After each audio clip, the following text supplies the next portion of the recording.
You've just heard there President Zelensky certainly praising the resistance now 100 days into this war, but also estimating that 20% of Ukraine is now under Russian control.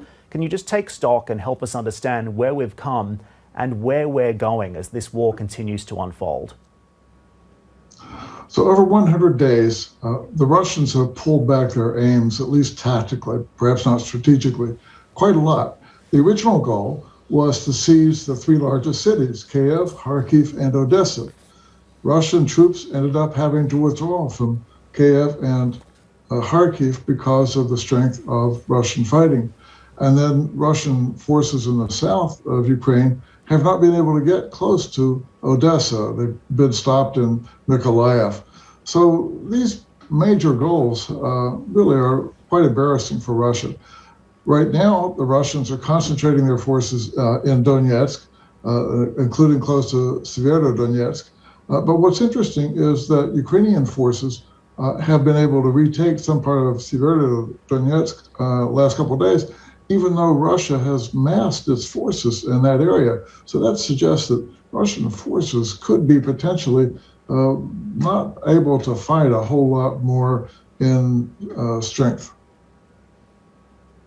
And Ambassador, there's so much misinformation out there, but we do know that the front lines of this war have changed significantly over the past few weeks and months. And at the same time, Ukraine's defense strategy has changed, as has Russia's overall offensive strategy. So where do we stand at the moment? And do we have any clarity on who actually has the upper hand now?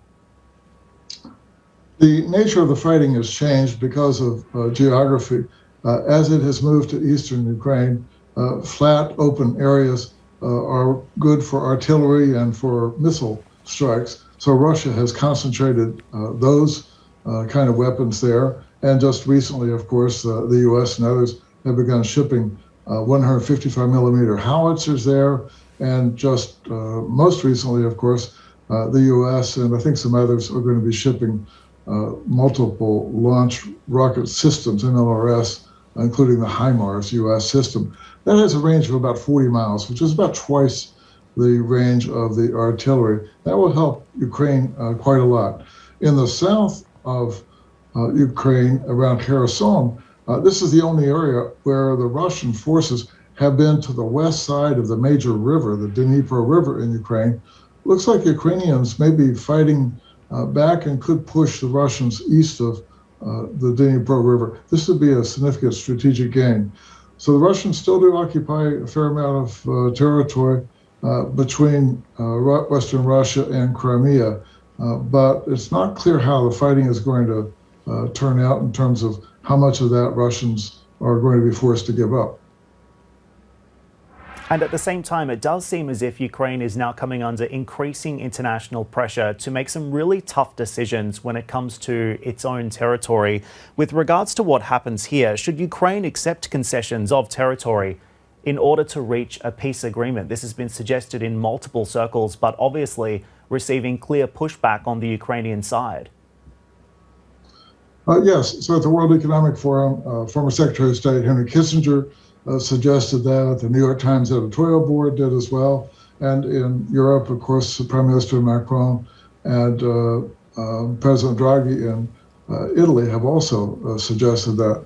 But that's not likely to be something that Ukraine will want to do anytime soon. And there's very strong support in the West for helping Ukraine fight against Russia, because this has become a proxy war. It's not just Russian war against Ukraine, it's really a Russian war against the West.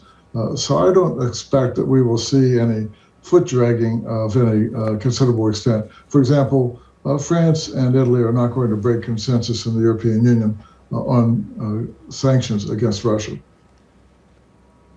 I thought it was fascinating as well, and we can pull up this tweet just to remind our viewers of what was said, but Foreign Minister Kuleba also hit back at suggestions that were made by French President Macron, saying Russia should not be humiliated. Actually, Kuleba said calls to avoid humiliation of Russia can only humiliate France and every other country that would call for it. He says we all better focus on how to put Russia in its place. This will bring peace and save lives. Calls for Russian face-saving as a means to bring this war to a close, clearly receiving pushback from the Ukrainians. But how important is it when it comes to Russian face saving? Are we actually going to need to see that in order to progress towards some kind of peaceful settlement or resolution? No, it will not be necessary to save face, and that has not been a predominant feature of past crises. For example, Stalin abandoned the Berlin airlift in 1948-49 after the Allies kept up an aerial airlift to West Berlin without any face-saving solution. Premier Khrushchev withdrew in 1962 from the Cuban Missile Crisis without any face-saving solution. The Soviets in the late 1980s withdrew from Afghanistan without any face-saving solution. So this is a situation more akin to those than one in which it will be necessary for Ukraine to make substantial territorial concessions to achieve a peace. Ambassador, just before I let you go, and of course I always appreciate you giving us some context on where things have been and where things are heading, but we are now more than 100 days in, as we've been discussing. How do you see this campaign ending? How much longer will it run, and is there any end in sight? It's too soon to tell. The battlefield is still fluid, and as we saw in World War II and other fights, the end result will depend very much on where troops are when the fighting stops. And then another factor is there could be regime change in Russia. The intense pressure that Western sanctions are beginning to put on the Russian economy now, combined with battlefield setbacks, could cause some parts of the security sector in Russia, some popular unrest, elite infighting, and other forces to really think hard about whether Russia should continue this battle.